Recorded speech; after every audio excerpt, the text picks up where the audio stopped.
Fox Business Alert, the latest mortgage rates are not giving home buyers much hope. The rate today, according to Bankrate, is higher for a 30-year fixed mortgage rate, national average, than it was a year ago. Today, it's 6.78%.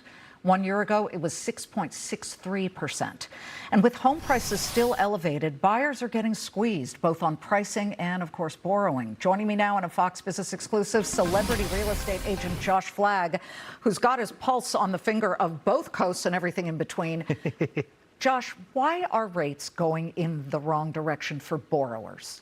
Well, I can't tell you why rates are going in the wrong direction, but I can tell you that if you had a house with a 2% mortgage or a 3%, even call it 4%, if you're a seller, for instance, why would you sell your house right now just to buy something else and be in the 6s or 7s? So that's the problem. It's kind of like a Mexican standoff right now. You have buyers that, are nervous to pull the trigger to buy.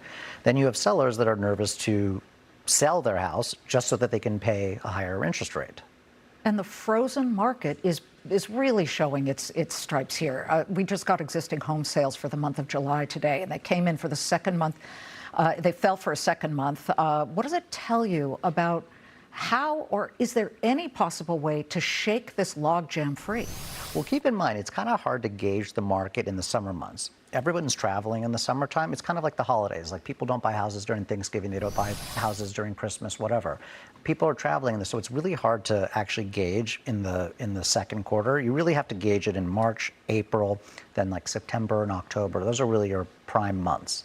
But until interest rates drop, at least the market hasn't crashed. I know people say, oh, the market's really down. The market's really not down. The market is, it's just nothing's happening. Static. It's static. It's completely static. And for mainly the reason I told you, which is why would you want to sell your house for, to pay a higher interest rate? And if you're a buyer, the buyers are really waiting to buy things that are good products. And good products come out and they're priced accurately, they are actually trading. The New York market is actually higher this year than it was last year. The LA market is probably about the same as it was last year.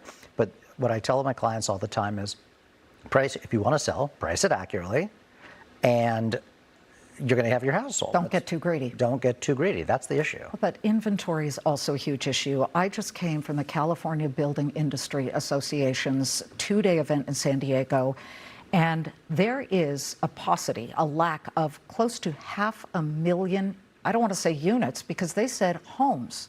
It's not just units, it's people's homes. There aren't enough houses out there for people to buy.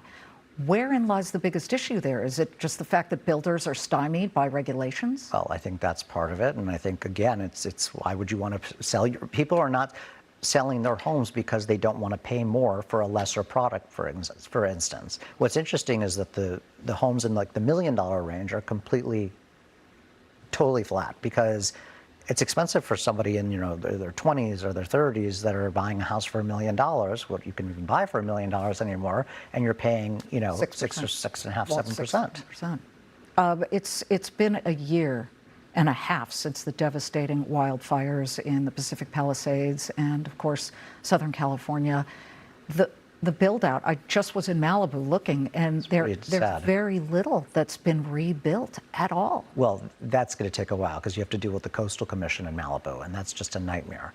But I mean, Palisades, everyone was like, oh, we'll be rebuilt in a couple of years. This is a 7 to 10 year project, mark my words. Really? Well, especially in Malibu, because the Coastal Commission and things like that. But to build an entire community again, that doesn't happen in 2 years. I mean, there's really very little building that's already happened already. They've cleaned up all the, the oil that's spilled out, all the things that you want to get, the contaminants that you want to get out. That is pretty much done.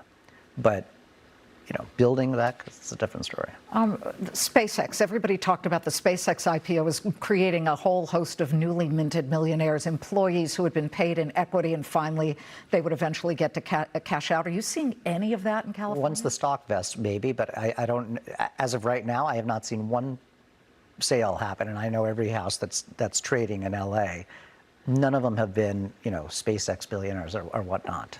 Nor in New York that I know of. Well, how about these IPOs of Anthropic and OpenAI? Even in anticipation, the prices in the Bay Area are being driven up. Well, but the person still has to get the cash. The stock has to be sold. So you could drive the prices up now, but it doesn't mean that there's a buyer yet. So I have not seen that yet.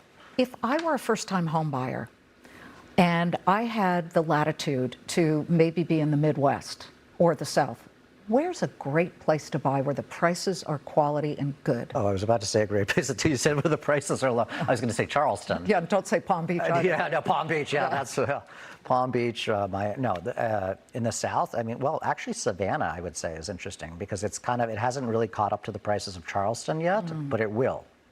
That's an opportunity zone. Anything else in the Midwest? Not my market. Columbus, Ohio. Come on, Cleveland. Cleveland, I don't know. I wish I could tell you the answer to that. I wish I knew. I'd buy a second home there. A third and a fourth, I'm sure. Third house, whatever. Josh, it's good to see you. Thank you very much.